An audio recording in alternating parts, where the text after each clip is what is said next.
Hey everybody, and welcome to This Week in Hell. It's been a few weeks, but I've been going through some stuff and now we're back. First up this week, TikTok hack thieves. Now Chase Bank has discovered there was a little bit of a glitch.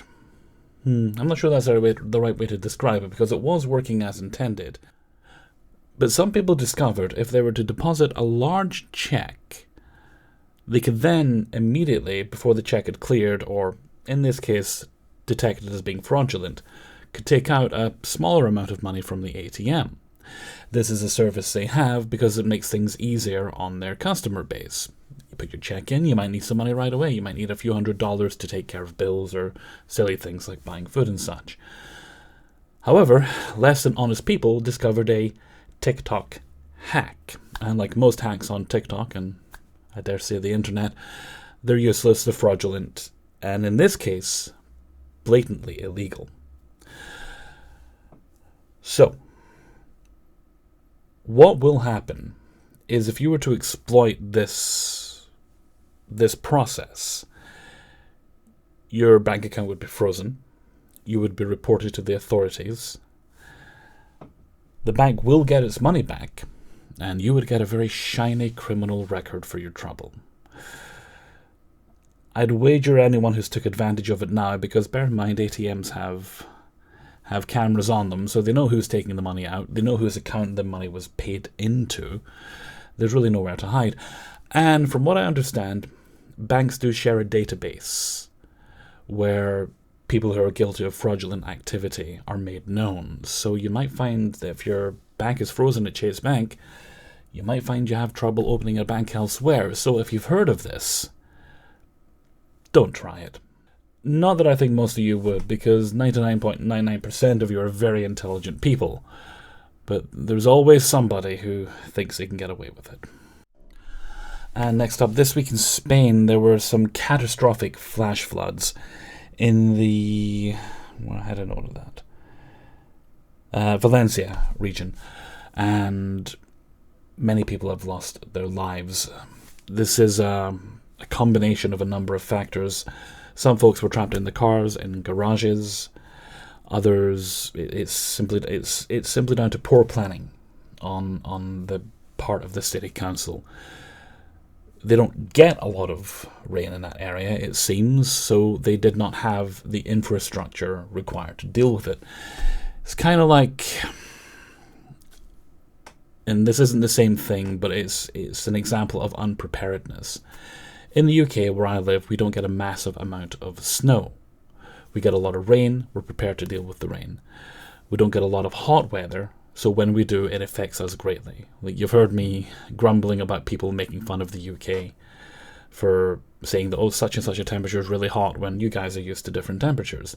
It's the infrastructure you have to deal with and how your body adapts. It's even worse when it's snow. This country will practically grind to a standstill for a while when we get massive amounts of snow, because we're just not used to dealing with it. Rainy to mild sunny weather is generally what we get. Mostly rainy. It is the UK. And it's a similar situation here, I expect. They just don't get a lot of rain. In fact, from what I'm reading, the issue with the rain is in some areas, they've had so little this year that the ground is not properly absorbing it because it's so dried out.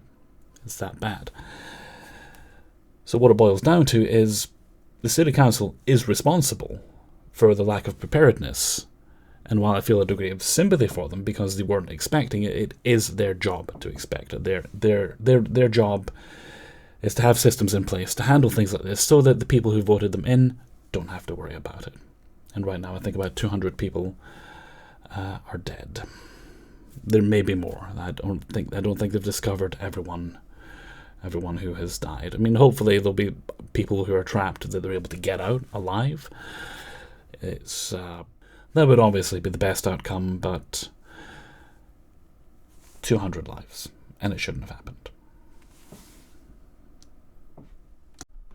And in slightly less serious news, a 25-year-old man in Quebec, in Canada, has been arrested and charged after drunkenly driving a Zamboni. And and crashing it into the side of the hockey rink he was working on.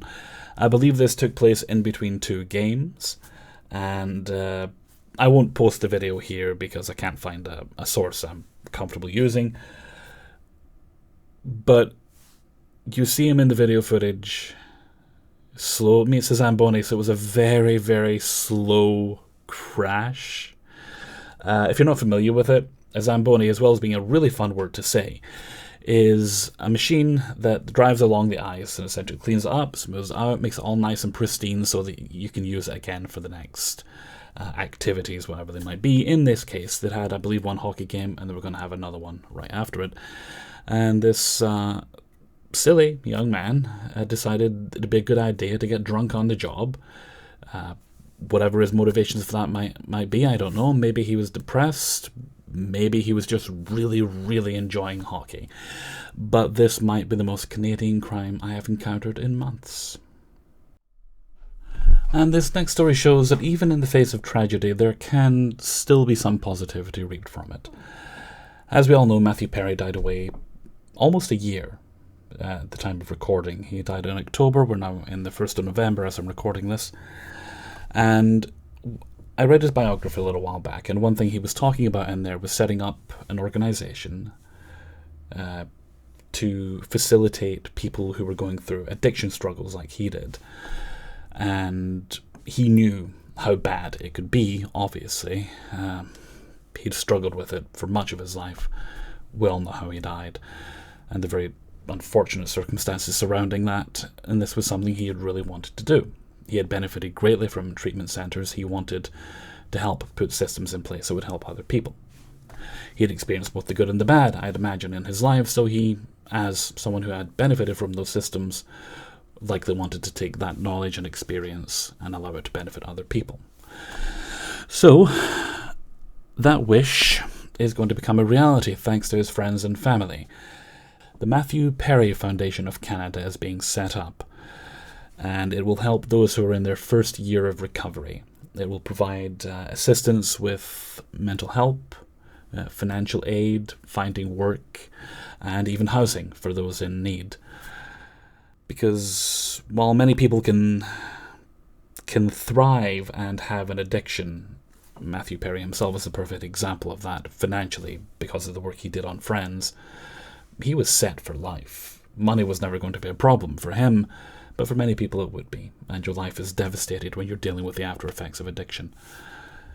His sister Caitlin Morrison said to CNN, "I remember him saying quite a few times that first year was just such a beast.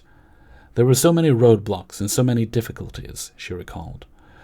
"We thought it would be kind of exactly a thing that would be aligned with something he wanted to do, to say, well, let's help people. Let's help people get past that hurdle that was such a high and difficult hurdle to get over when he was first fighting his battle."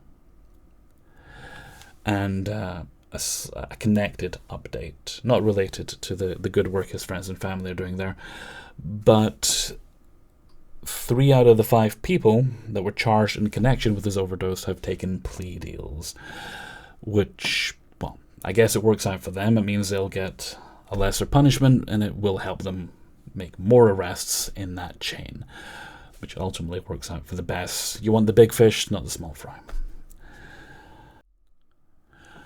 And before we move to In Memoriam, we're going to touch on a story that I saw pop up today.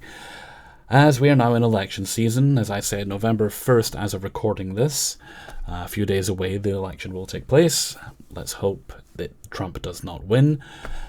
And if you're the kind of person who's watching my stuff by now, who doesn't get that I am very liberal, I lean so far to the left I'm practically laying down, now you know. Let's all move on and not bother each other. Now, that being said, there's an influx of right-wing nonsense who are already laying the groundwork, as they did with the previous election, claiming that the election was stolen if their creature doesn't win. Not surprising, but the way the mainstream media is covering it annoys me a little bit, because there is definitely an influx of that sort of thing on YouTube. It is a problem, And you have to navigate between allowing people to have opinions and to make sure people are not having dangerous opinions. You can't be censoring people, but at the same time, YouTube is a platform to make money for YouTube. They're a business. So if they think it's hurting their business, they might want to deal with it. And spreading misinformation in an election is a very dangerous thing to do. So what I'm seeing is this has been reported by many news sources as a YouTube problem, but the fact of the matter is any media platform out there, any social media platform out there, this is being spread upon. And it is on those to make sure that truthful things are being shared, and when it's blatant lies, that they are identified as being lies. That's where we find ourselves with this. It is a problem. It is quite significant on YouTube, and I believe they have to take measures to address it. While, as I said, the balancing act between allowing people free expression and making sure they're not spreading blatant and dangerous lies. So, that's where we are right now. The election will be a few days away. Fingers crossed for a positive outcome.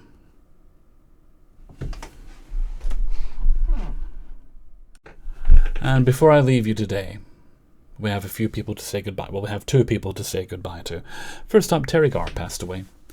Terry was a well-known actor who appeared in such things as Star Trek, quite well known for her appearance in Young Frankenstein. And of course, those of us who grew up in the 80s remember her from Close Encounters, alongside Richard Dreyfuss, Close Encounters of the Third Kind. She'd later go on to appear in Frasier, the good version of Frasier. And even Friends. She appeared in Friends. She'd been diagnosed with MS, and while that certainly affected the work that was coming in, she continued working right up until 2011, when she retired. She would also continue to serve as an MS ambassador, and she remarked in 2007, in an interview with Ability magazine, I have the quote here, "I love the idea of trying to make even a small difference in someone's life. Hopefully my stories would help other people with MS connect and make them smile.